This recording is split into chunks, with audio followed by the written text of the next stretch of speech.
حضرت جابر بن عبداللہ کے والد عبداللہ بن عمر احد میں شہید ہو گئے 6 یا 10 مہینے تھی ان کی، قرضے چڑھ گئے، کاروبار میں نقصان ہو گیا۔ ضروری نہیں کہ کوئی آدمی دھوکے بازی ہو تو وہ مقروض ہوتا ہے، یہ ضروری نہیں۔ تلک الایام نداولها بین الناس، اللہ لوگوں کے دن پھیرتا ہے، حالات تبدیل کرتا ہے، سیابی پہ کچھ حق کر سکتا ہے؟ لیکن حضرت جابر کہتے ہیں اتنا قرضہ چڑھ گیا کہ ایک ایک بال میرا قرضے میں ڈوب گیا۔ قرضے بڑے دینے تھے، مقروض آتے، تنگ کرتے۔ خود نبی کریم علیہ السلام نے فرمایا ہے کہ جو مقروض ہوتا ہے وہ قیدی ہوتا ہے، جب تک قرض دے نہیں لیتا اتنی دیر تک وہ آزاد نہیں ہوتا۔ حضرت جابر ابن عبداللہ کہتے ہیں میرے باغ میں کھجوریں پکی تھی، یہ بخاری میں بھی ہے، کنز المال میں بھی ہے، ابن کثیر میں بھی ہے، امام حلبی نے سیرت حلبیہ میں بھی لکھا ہے، 20 درجنوں کتابوں میں آپ کو روایت ملی۔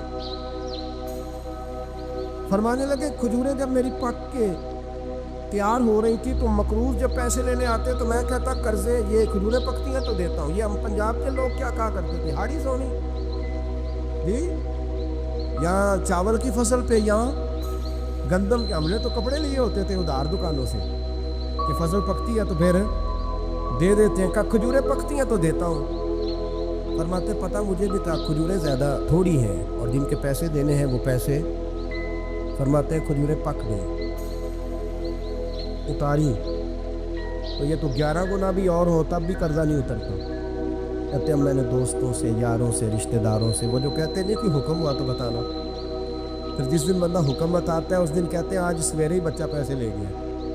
یہ تو 2 گھنٹے پہلے بتاتا تو تیرا کام ہنس رہے ہیں آپ بیچ بیچ میں سے، 2 گھنٹے بس لیٹ ہیں آپ، بلکہ کئی تو پونے گھنٹے کا ٹائم دیتے ہیں، کہتے ہیں پونا گھنٹہ پہلے تو آ جاتا تو تیرا کام بس، اور جب بھی آپ فون کرو سے اگلی دفعہ کرے تو پھر شاید آدھے گھنٹے کا ٹائم دے دیں، آدھا گھنٹہ ہو گیا تو لیٹ ہو گیا، ورنہ کام بالکل تیار تھا۔ اور ہمارے زمانے میں تو دوستی قائم رکھنی ہے تو صرف اس سے رہ سکتی ہے جسے آپ کام نہ بتائیں، حالانکہ اس دوست کا کیا مطلب،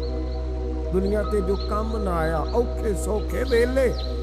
اس بے فیضے سنگی کو لو بہتر یار اکیلے، کیا مطلب ہے؟ کام بتایا تو رفو چکر ہو گیا، مانا کیا ہوا اس بات؟ میرے رسول کائنات علیہ السلام کے صحابی کہتے ہیں سب سے کہا پر کسی نے نہ سنی، جب میں تھک گیا نا تو میں دروازہ رسول پہ چلا گیا، یا رسول اللہ، یا رسول اللہ، یا رسول اللہ، حضور قرضے زیادہ ہیں، کھجوریں کم ہیں، یہودیوں کے پیسے ہیں وہ مانتے نہیں، نبی پاک نے فرمایا ان سے کہو تھوڑے تھوڑے لے لیں باقی پھر دیں، حضور نہیں مانتے۔ حضور کہہ سکتے تھے سلمان جاؤ بات کر کے آؤ، جاؤ بلال، صہیب جاؤ، کون جاتا ہے مقروضوں کی سفارش کرنے؟ کہتا بھائی میں نہیں بیچ میں آؤں گا، اتنے پیسے اوہو، میں اپنے موبائل فون بند کر جاتے، کوئی پوچھے نہ۔ لیکن نبی کریم علیہ السلام نے فرمایا سنو، خود رسول پاک، خود نبی پاک نے، حضور نے فرمایا چل میں تیرے ساتھ چل، چل میں تیرے ساتھ چل، مقروض کے ساتھ، امیر کے ساتھ نہیں، اس کے ساتھ نہیں جس نے پیسے لینے ہیں، بلکہ حضور مقروض کے ساتھ، گرے ہوئے کے ساتھ چلے، چل میں چلتا ہوں۔ یہودی تک گئے، فرمایا کچھ لے لے، یہ بیچارہ دھوکے باز نہیں الجھ گیا ہے، غربت، کچھ لے لے باقی پھر دے دیں گے۔ کہنے لگا سارے لینے ہیں، جب اس نے بات نہ مانی تو پھر یہ اللہ کے رسول ہے۔ اعلیٰ حضرت فرماتے ہیں میرے کریم سے گر قطرہ کسی نے مانگا، دریا بہا دیے، دوربے بہا دیے۔ یہ دوربے کیا ہوتے ہیں؟ یہ مجھے پوچھا تھوڑے دن پہلے ایک شخص نے، آپ سنتے رہتے ہیں نا شعر، آپ تو ترجمہ پوچھتے ہی نہیں نا،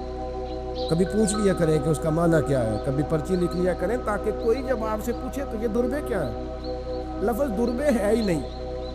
اصل میں اعلیٰ حضرت کو پڑھتے نہیں نا لوگ، انہیں پتہ ہی نہیں وہ بات کتنی اعلیٰ، یہ لفظ دوربے نہیں ہے۔ اعلیٰ حضرت کہتے ہیں میرے کریم سے گر قطرہ کسی نے مانگا، دریا بہا دیے ہیں، دور بے بہا دیے، دور علیحدہ ہے اور بے بہا، دور کہتے ہیں ہیرے کو، ایک معنی ہیرا ہے، دور بے بہا، بے بہا کی تو سمجھ آتی ہے نا، دور بے بہا دیے یعنی ہیرے بے بہا دیے، اب سمجھ ہے یہ بات کی، دریا بہا دیے ہیں، دور بے بہا